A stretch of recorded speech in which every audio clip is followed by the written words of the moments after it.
سواد بن قارب كان كاهنا، وكان يأتيه رأيه من الجن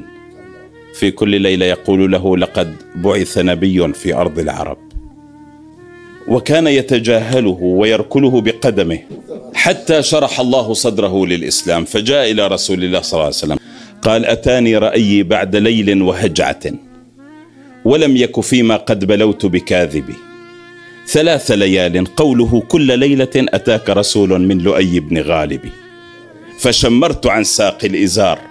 ووسطت بي الدعلب الوجناء بين السباسب، فأشهد أن الله لا رب غيره، وأنك مأمون على كل غائب، وأنك أدنى المرسلين وسيلة إلى الله يا ابن الأكرمين الأطايب، فمرنا بما يأتيك يا خير مرسل، ولو كان فيما جاء شيب الذوائب، وكن لي شفيعا يوم لا ذو شفاعة بمغن فتيلا عن سواد بن قارب.